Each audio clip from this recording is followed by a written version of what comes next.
No nii, Tom, selle hooaja esimese intervjuu au jätsin loomulikult kaptenile ja ma arvan, et seda intervjuud on tõeliselt hea alustada, sest me räägime siis võidu pealt kogu seda olukorda.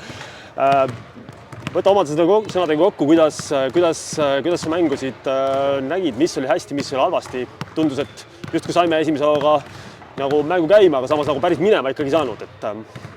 Jah, ma arvan, et esialgu nagu tundus, et me oleme nagu hästi valmistunud selleks mänguks, aga mida mäng edasi, seda rohkem me keskendusime, ma arvan, et kohtunikele, et tegelikult oleks võinud fookus olla rohkem mängul, et see halvas meid nii-öelda. Et noored tulid tegelikult nagu hästi peale, et jooksid kiirelt üle ja me ei suutnud nagu kohe neid korrektuure teha, et teine poolega võib-olla võtsime natuke rahulikumalt.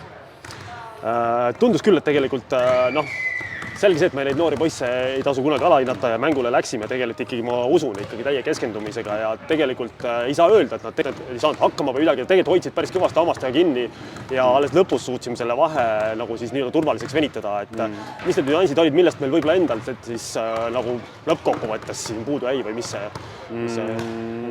Ma arvan, et kindlasti nemad on füüsiliselt rohkem valmis selleks hooajaks, et nemad noored on kindlasti terve suvi trenni teinud. Et küll me lähme ka hooaja edenedes siis paremaks, aga ma räägin, et see nii minu alustades endast siis nagu see kohtunike poole vaatamine, et see tuleb ära lõpetada. Et tuleb ikka keskenduda mängule, eks ole. Kuidas sa ise enda nagu siis vormi hindad, et ega esiliigas on selge see, et see koormus ei ole nüüd nii suur kui meistriliigas. Enda sooritus, enda tunded hooajale siis vastu vaadates, mis sulle vastu vaatab peeglist?